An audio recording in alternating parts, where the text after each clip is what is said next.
President Reagan had this to say when notified that James Cagney had died. Jimmy burst upon our movie screen with an energy and a talent we have never seen before and will never see again. He was the best at whatever he did. James Stewart said, he's been one of the biggest names of all in motion pictures. Bob Hope, I'd be selfish if I'd say that I'm going to miss him because the whole world is going to miss him. And Betty Davis said, one by one, we lose all the great ones.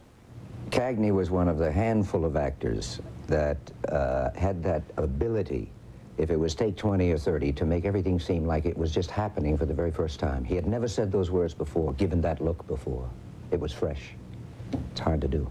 He was a model for me for many years. I thought, there's about the best actor around. He really made us both look good, just by his powerful acting. Jim was nothing like the image, the public image that people had of him from the screen. He was gentle, sentimental. Acting to him was a way to achieve other things that interested him just as much, if not more.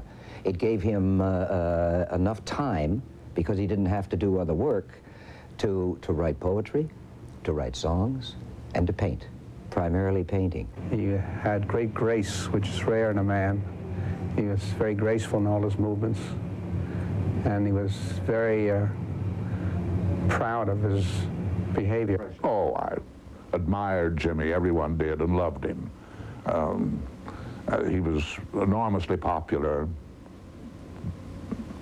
hugely talented, vastly amusing. Even with all of the greats that I have worked with since, I appreciate it even more. Just the man himself, not just the actor. I think overall it is the man himself. He's an extraordinary human being. Sometimes for an hour we'd sit and say nothing. And there are very few people that you can do that with, you know, and not feel uncomfortable. But with Jim, it was comfortable. Star quality is that which is unique. Something that comes through on the screen and sheds a light over the audience. And he had it. Coming up, the actor within. James Cagney talks about James Cagney. Ladies and gentlemen, my mother thanks you. My father thanks you. My sister thanks you. And I thank you.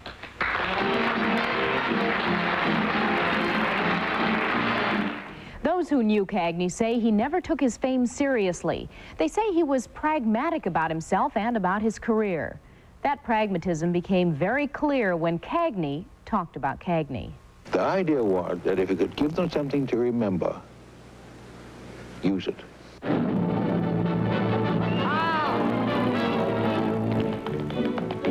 When they came at me with the Gohan story,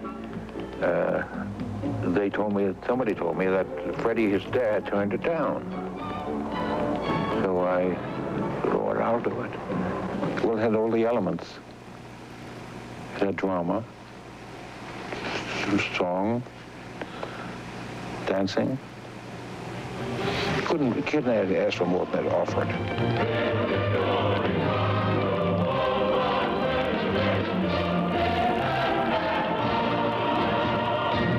In the first 5 minutes, you could tell that in reading the part, you know what the so-and-so you are.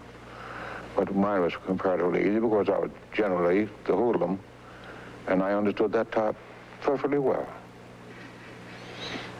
No strain. How you doing, Parker? Stuffy in here. I need some air. Oh, stuffy, huh? I'll give it a layer.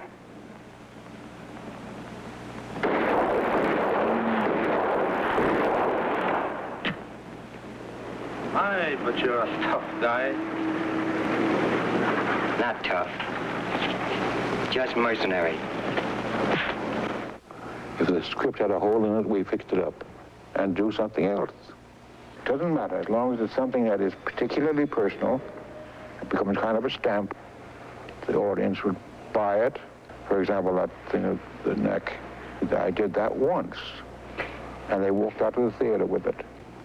We worked all the time, 6 days a week, sometimes 7.